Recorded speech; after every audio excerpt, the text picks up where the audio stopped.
Hello everybody and welcome back to my channel. Today we are going to talk about my favorite thing, my Kindle, and coffee and books. So before we get to talking about my Kindle, we are going to make a quick iced coffee. So the mug that I've been using, I seriously love this mug so much. I was with my family and my mom bought this for me. It was on clearance at Cracker Barrel for like $2. It says, "I don't have to cook or clean, I'm a trophy wife," and it has like that vintage kind of look to it, and I just think it's hilarious. I love it. So I have my ice in here already for a quick iced coffee. And then the iced coffee that we're going to be using today is the Javy coffee. This tiny little bottle makes 35 servings. So this is what we're gonna use today. All we have to do is put 2 teaspoons in here. So I'm going to do that. Now I have the decaf because I don't handle my caffeine well. So this is the original. They only have the original and decaf. However, they have a ton of other really awesome flavors that I will put up on the screen. If you are interested in checking it out for yourself, I have a 20% discount code that I will put on the screen and in the description box below. Okay, so we have our ice and our coffee in here, and then next we're going to do milk. I'm gonna do an oat milk. This is my absolute favorite of the oat milk and almond milk brands just because it's really, really clean. So I already have that pre-measured in here. We're going to do 8 ounces. It's already looking beautiful. And then we're just gonna add in some vanilla because I do really have a sweet tooth and I just like sweet coffee. So we're gonna add in some of this Torani vanilla just because this is decaf, so it's the original blend. I'm gonna put 2 in there, see how that goes. And I'm just gonna use my teaspoon, give that a quick mix, get a little taste. Delicious. Now into the video to talk about our Kindles. If you know me, you know I am a huge Kindle girl. I absolutely love reading on my Kindle. I have already filmed a 10 reasons why I believe Kindles are better than physical books, and I am here today to now share my top 15 favorite features that the Kindle has. So this is a little bit more focused on tips and things that are actually within the Kindle that are actually super cool, but other things as well. I don't know. I'm just really excited to share my top favorite things about the Kindle. So stay tuned. Let me know your thoughts below. Without further ado, let's get into my favorite features. I do have 2 Kindles. I have the 2019 Kindle, which this one, there's actually a newer version for. This is a 2022 version. And then I have the newest Paperwhite. This is the 11th edition, I believe. This is the one we're gonna focus on today because it has a lot more features and it is the most updated version. A lot of people do get the Paperwhite. It's the second model up, and this one, just because it's a 2019 version, I think may be a little bit outdated. So this is the one we're gonna focus on. For this video, we're just gonna use The Things We Leave Unfinished by Rebecca Yarros because I already have it downloaded on here. So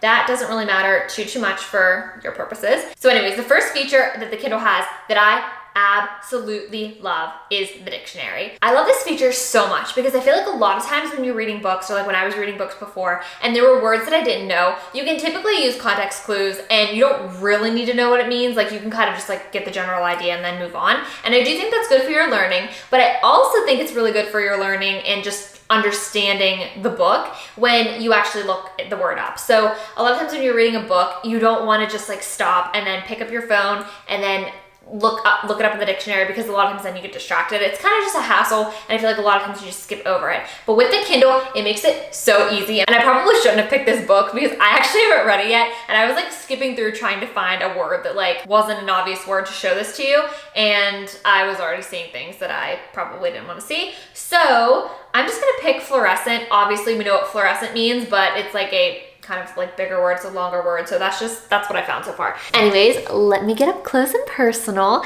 So the word fluorescent is down here. So essentially all you have to do is literally like click on the word, like highlight it, and then it brings up the definition of the dictionary. I love this so much. And then you can like swipe over, and then this is the Wikipedia definition. You go over again and there's a translation thing. So that is so cool because if you are reading a book that has other languages in it, sometimes you may just like skip it over. I feel like it really enhances your experience. And I find that a lot of the words that I like kind of know, like you can use them and you generally know them.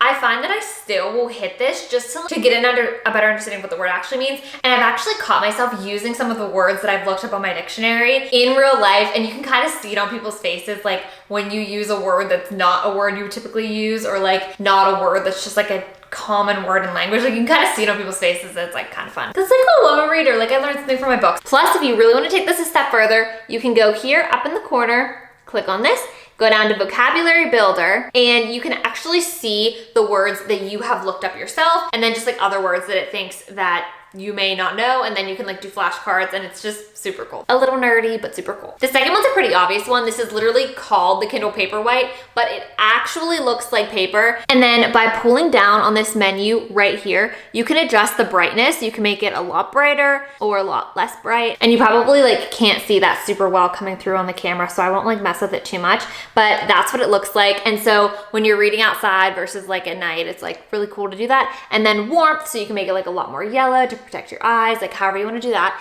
And then there's dark mode, which you may have noticed I have this on before. So this is regular, and then like at night I will put this on dark mode, and then it just inverts the colors, so it's black background with the white text, and I just love it. It's just so convenient. This is great because you don't need to like fumble with a big book and a reading light or whatever. Like whether you're at the beach, you can see it, or whether you're at night, you can see it. Like you can just read all the time, and it's so cool. So the screen light was my number 2. Dark mode was number 3. Number 4, you're gonna freak out. Like if you're a book nerd, oh my gosh. So you know when you're reading a book and you find an error in the book and you feel just like compelled to tell someone, whether it's like a grammar error or whether it's a spelling error, you just feel so cool because you're like, this is a published book that sincere professionals have edited millions of times. It's gone through all these iterations, and then you find one of these and you're like, oh, and you feel like you have to tell somebody. Well, what if I told you you could report it straight from your Kindle? It's true, you can report an error. I have done this probably at least 10 times. I wish I had an actual error in mind that I could like show you, but I don't at this moment. So I'm just gonna give you an example of what it looks like. We're gonna pretend that correctly was spelled wrong. Essentially what you do is you highlight the word or the phrase or the whatever, and then you click this 3 dots over here, and then you click report content error. Then there's all these categories. So you can say whether it's a typo, there's missing text, duplicate text, or punctuation. How cool. How cool is that? Image, poor quality, ineligible text, missing image, inaccurate, more. Formatting, plot error, factual error, other. Like there are so many categories of this. It's so cool because you actually feel like you're making a difference, which I'm getting ahead of myself. So anyways, text. We're gonna pretend it was spelled wrong. So typo. So then it says correctly should be suggestion. And then you can literally type in what it should be. So correctly, then you type in like how correctly it should be spelled. It says your feedback may be shared with the publisher, submit. And then not only did you find it, but you told someone that it could actually be like making things better. I'm not sure if everybody knows about it, but I just had to share. So hopefully at least one of you will like geek out with me a little bit. If not, just keep moving along, okay? Keep moving along, I have more tips. That brings us to number 5, which is that you can connect a Goodreads account where you can add books to your TBR, your to be read list, mark them as currently being read, change them to mark that you have read them, and rate the book all from your Kindle. It is so cool. If you're unfamiliar with Goodreads, I'll give you like a quick overview. Goodreads is a free app that's basically social media for book readers. So you can categorize your books into lists. So I have like my TBR, so the books that I want to read, so that rather than having screenshots and things all over the place, I have a very concise list of the books that I want to read, so that when I want to read a book, I just go to it and then I can find one. And then you can mark books as currently being read, update your progress, you can mark when you finish it, you can write reviews, you can read reviews, you can set a book goal for the year, you can see your friends' book goals for the year. It's just, honestly, it's really cool. There's a lot you can do with it. Anyways,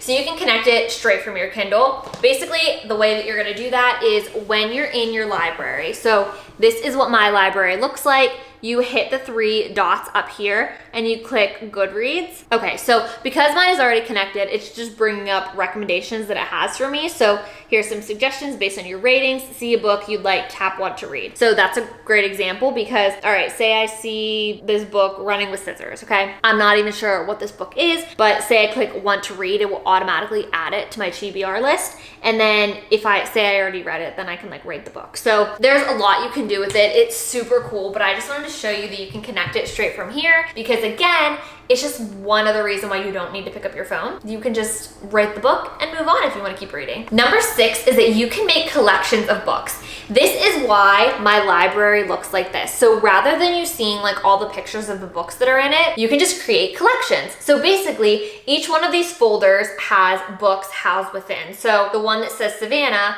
houses 43 books at the moment. There's Uncollected, which houses 22. Those are basically just like Audible files. Then there's a mom and then my sister. And the reason reason that I created it this way is because we all share an Amazon account. This is connected through Amazon. So for things like Kindle Unlimited and things like that, we can all use it and then have our books in there. And essentially before, they would all be listed out like this, and it would frustrate me because I read for pleasure, mostly because I want to. And my sister is in college right now, so she's been getting a lot of her books on the Kindle. So amidst all my romance and comedy and fantasy and things would be this. Understanding Business, The Boy Who Was Raised by a Dog, Dolly Madison, Voices of Freedom, The Loudest Duck, Give Me Liberty. Not to say these are bad books, but just that I don't want to see about history and a business textbook when I'm trying to enjoy myself. So we have collections, all of that to say, but the way that this could be really cool for you is that you could have collections like romance, nonfiction, or your self-help books, or say you have university books, like college books, and then like your just like for fun books. You can make collections for anything, and I just think that that's really cool, and it's a good way to organize things and keep it nice and neat. Also to find things too, because when you start reading a lot of books, this could just go on forever, and if you're just like adding a lot of things to your Kindle and like there's a lot that you haven't read, it's just sometimes hard to sort through. Another thing on this though, like on that note, is that when you click these little 3 bars over here, you can filter books. So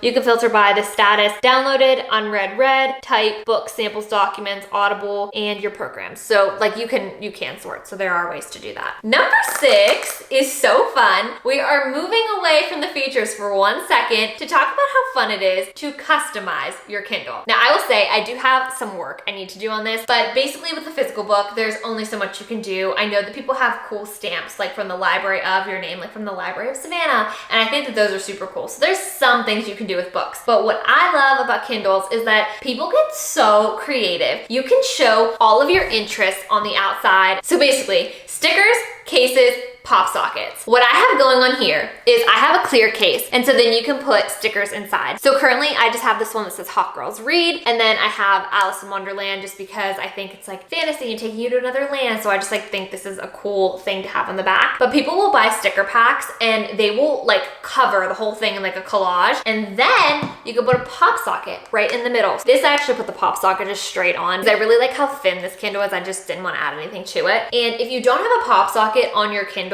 but you struggle sometimes with laying on your side and dropping it, or how to hold it when it's like above you, it's a really good trick. I would say make sure you put it like closer to the bottom so you can hold it well. But anyways, you could just make your Kindles look so cute and so fun by decorating them. And then there's other cases and stands you can get that'll hold it up for you. You can put your hand through and hold it this way. There's just like an array of options. You can get little pouches for them, like whatever. I personally love how light they are, so I like to try to keep it pretty light with my accessories. And then they do make screen protectors for them as well if you want to just like make sure that you're all covered and you don't get any scratches or anything. I do have screen protectors on mine now, so that's like not as like fun, but it's just like a little FYI. And as a little aside, I will link some of the accessories and just like the Kindles that I have in the description box below in case you want to check any of those out. Number 8 is that there are a lot of inexpensive ways to read on the Kindle. I can go into this more in another video if you would like, so if you would like that, let me know in the comments below and I can address that. But basically I've been hearing a lot, like especially on TikTok, that publishing costs are going up and therefore the cost of books are going up. And I also do know that that is reflected in ebook prices as well from what I've been hearing. So I know it's not like a perfect scenario. However, as far as buying books is concerned,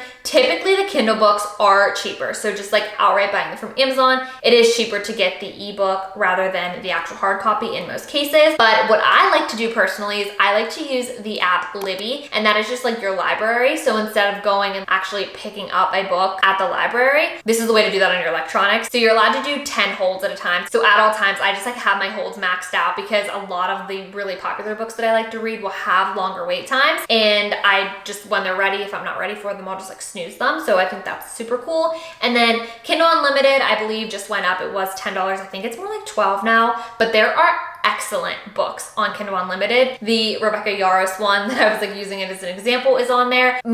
Pretty much everyone that I've ever talked about Kindle Unlimited is very happy with it. There's a lot of really, really great reads. Definitely worth it if you're someone that reads like at least 2 books a month. You can definitely find some good books on there, and it's like really easy to cancel and everything. So it is definitely cheap to read on a Kindle. Number 9 is that most of the models are waterproof. This Kindle Paperwhite, the newest model, is waterproof. This 2019 version is not, but most of them are at this point, and that's amazing for obvious reasons. If you're taking a bath, if you're at the beach, if you're at the pool, you don't have to worry about wet hands or splashes. It's just one less thing to worry about. No more soggy pages. It's amazing. Number 10 is that you can adjust the font and the text size. So when you're reading a real book, if you don't like what it looks like, sorry, not sorry. Like there's just nothing you can do. But with this, all you have to do is click up at the top and then see where the A is. You click that, you go to the font tab, and then you can click the font family right here. And then there's all of these different ones. So right now it's on Bookerly, but I could change it to Helvetica if I wanted to. And then it just looks completely different. For the size of the font, you can do the same thing. Go to the same place and go back, font family.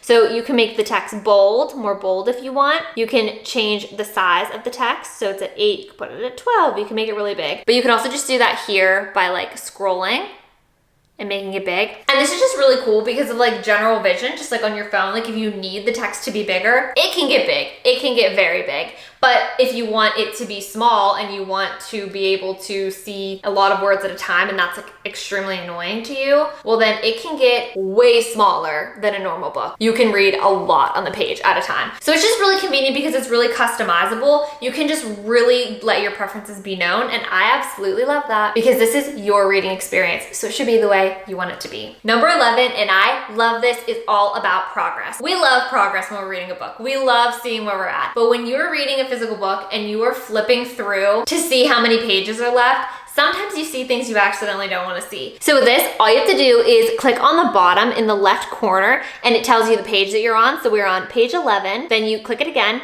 19 minutes left in the chapter. That's amazing because it makes you read more. Like if I'm reading and I'm gonna put my book down and then it says, oh, 3 minutes left, you best bet I'm reading for 3 more minutes. You can see how long is left in the book, 16 hours and 33 minutes. That's probably ridiculously long because it learns your reading speed. And just now we've really been messing around on this book, so it thinks we read extraordinarily slow. But if I were to actually read this book, that would go down. When you start the book, it'll tell you like on average how long that book takes to read. So say it's 7 hours and 30 minutes. I know a lot of people will try to beat that. I personally don't do that. I read a lot of times a lot slower than what it says. And then here it'll also show you the percent in the book. So it's just really fun to keep track of your progress. It's kind of the same thing as like looking at where you're at, like looking at your bookmark. And then if you don't want any of that because you just want to read, then you just turn it off. Oh, the location 205. Okay. But it's really cool because like when I'm actually into reading, I'll usually like toggle them off. And then when I like come back to and I like want to check, then I'll like click on it and you can change out what you want to see. Number 12 is that you can pick up where you left off with other devices. This is the case as long as it's not in airplane mode. So it's super cool because say I'm at the pool and I'm reading that book and I get to like 50%, but then I want to read and I want something smaller because I'm going somewhere and I don't want to carry around as big of a Kindle, and I take this one. As long as they're not in airplane mode, it will know that I was at 50%, and you can just like pick right up where you left off. So it's essentially like a bookmark, but you can like switch between devices. And another reason that this is really cool is because say you don't have your Kindle with you, there is a Kindle app that you can put on your phone. And again, as long as it's not on airplane mode, your Kindle app will know exactly where you're at. So say you're waiting in line, rather than like wasting time scrolling or something like that, you can just pick up and read a couple pages in your book. And over time that really adds up. And I feel like you're like adding to your life versus just like scrolling, seeing things you don't want to see anyways. So it's a really big perk. Number 13 is that almost anyone I've ever talked to says that they feel like they read faster on a Kindle. And one of the reasons about that is because you can't see the size of the book. So a lot of times you're not intimidated by the size. If you see like a 600-page book and it is like really thick, you're focusing on how thick it is. You have a constant reminder of how thick it is based on how heavy it is and everything. And sometimes that can make you like not want to start the book or just be intimidated and like trick your mind into thinking it's going to take forever. Versus on a Kindle, a lot of times you don't even know. Like a lot of times you'll go into a book and you won't even really know how many pages it is, or like you're not paying attention to it so much. So you kind of just go through a lot quicker and you just get through it a lot quicker. So it's just neat because I feel like you can get into a book a lot easier and just get through a book a lot easier. Plus you're not like carrying around the weight of it. So it's just like really nice. Number 14, have you ever read a book that just has so many characters, especially if they're all introduced at once and you can't remember who they are, or a character was introduced at the beginning and then you're like midway through the book and they bring them up again and you just like don't really remember? All you have to do is like click on that person's name and then it will show you where they appear in the other books. Like it will literally take you to the text of where they were before so you can read. One example of a book in which this really helped me is the Magnolia Park series. I feel like early on in those books, both of them so far, that one and Daisy Hates, Jessa Hastings introduces a lot of characters in the beginning of the books like right away, and then they'll randomly be brought up throughout. Especially Daisy Hates, I feel like it's really hard to keep track of things, especially if it's giving a lot of descriptions and then like you don't really know enough about the story to remember it. I will click on it and then I'll go back and I'll read real quick like the description of what they look like or what they said, and then I'll remember, so it actually like gives substance to the book. Versus in a normal book, you'd have to like go searching, and like who wants to do that? It's just really, really seamless. And that's why I love a Kindle, because there's so many things about it that are. Number 15, which is the last of the features that I'm going to cover in this video, is the highlights and notes feature. I love this one. So basically, in order to highlight whatever you want to highlight for, whether it's a quote you like or something from a nonfiction book that like you want to remember in the future, whatever it is, you just hold on to it and then you can take this down and then you can click highlight and it'll highlight for you. You can also go up here and you can click this little bookmark tab and it will bookmark it for you. Like it'll bookmark the whole page. And then you can also make notes. So in the same place where you highlight it, you can click a note and then a keyboard pops up so you can write whatever you're thinking about it. This is incredible to me because especially for like self-help books, I love highlighting them, but then when are you ever going to actually like have that book with you when you need it? So in this, it will sync to Goodreads and you can see like all of your highlights from everything you read. It is so amazing, so you can actually reference it. And I find that this works really well if you're in school. It works really well for like book club. So for example, in book club, when the discussion is going on, you can pull up your Goodreads, pull up the quotes that you had highlighted and the notes that you had, and then it will refresh your memory and you'll have things to talk about in book club. It's even super cool because on books that you loan, like say you loan them from the library, books that you do not own, you can still keep the highlights from it. So you don't have to own the book to keep them. They all sync to Goodreads. You can keep them straight on your phone and use them for whatever purposes you need to in the future. I hope you enjoyed this video. I hope you learned something or could empathize with something. As someone who loves to read, I just like love watching this kind of content and like hearing about it. So hopefully this is valuable to you in some way. Please leave any comments you have below about videos you want me to make, questions you have about your Kindle, other features that you love, literally whatever it is. I'd love to hear from you. Let me know your favorite book. Let me know everything. I'd love to hear it. Make sure you subscribe if you're new here. I'd love to have you as part of my community. Thank you for watching. I will see you in the next one. Bye.